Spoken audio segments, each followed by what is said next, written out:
गजा में मुश्किल से कायम हुई शांति अब दरकने लगी है। सिर्फ एक हफ्ते बाद ही हालात बिगड़ गए। नमस्कार, मैं हूं आशीष त्रिपाठी आपके साथ। रविवार को इजरायल ने गजा को भोजन और दवाइयों की मदद रोक दी और हवाई हमले शुरू कर दिए। वजह, हमास के लड़ाकों ने 2 इजरायली सैनिकों की हत्या कर दी और यह घटना यह बताती है कि युद्ध विराम कितना नाजुक था। संयुक्त अरब अमीरात और सऊदी अरब जैसे देशों ने साफ कह दिया कि जब तक हमास सत्ता में है वो गजा के पुनर्निर्माण के लिए एक भी पैसा नहीं देने वाले हैं। हमास की क्रूरता के चलते गजा के लोगों का भविष्य अभी अंधेरे में ही नजर आ रहा है, लेकिन पूरी जंग फिर शुरू होने की संभावना भी कम है।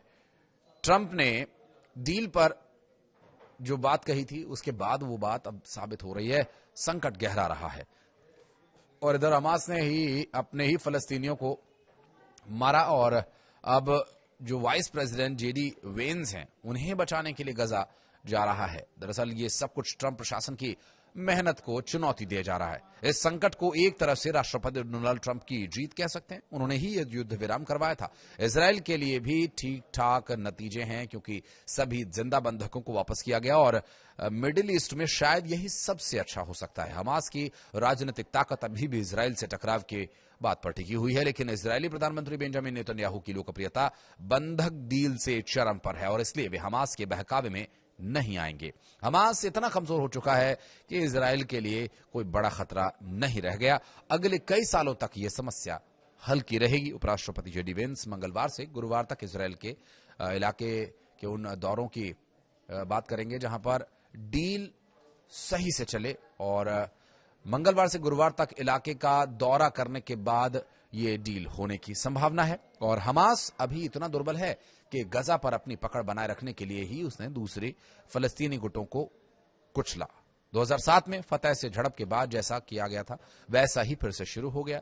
युद्ध विराम की स्याही सूखने से पहले ही हमास के गुंडे भूमिगत बिलों से बाहर निकले और यहां तरोताजा अच्छे से खाए पिए और साफ यूनिफॉर्म में दिखे। उन्होंने कम से कम 4 फलस्तीनी काबिले घोषित कर दिए जो कथित तौर पर इजरायल के साथ मिले हुए थे। वीडियो में हमास के अफसर बंधक हुए मर्दों को सड़क पर गोली मारते और चोरों के पैरों में तीर चलाते दिखाई दे रहे हैं और ये सब कुछ खुले में हो रहा है, लेकिन अंदरूनी कहानी और भयानक होगी। शनिवार को अमेरिकी विदेश विभाग ने चेतावनी दी कि हमास फलस्तीनी नागरिकों पर हमले का प्लान बना रहा है। गजा की सुरक्षा और युद्ध विराम से बचने के लिए कदम उठाए जाएंगे, लेकिन ये कैसे होगा ये साफ नहीं है।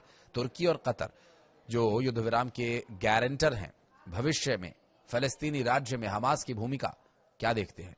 वे हमास से सीधा टकराव नहीं चाहेंगे, भले ही ये गुट फलस्तीनी गुट में गृह युद्ध भड़काने की कोशिश कर रहा हो। हमास की जो क्रूरता है गजा के बेजुबान लोगों को और भी दुख दे रही है। ये संगठन खुद को बचाने के चक्कर में ही अपने ही लोगों को निगल रहा है। क्रांतियां अंत में हैं, खुद को ही खा जाती हैं, लेकिन हमास अभी मौत के मुंह में नहीं पहुंचा। गजा के मासूमों के लिए यह दर्दनाक है।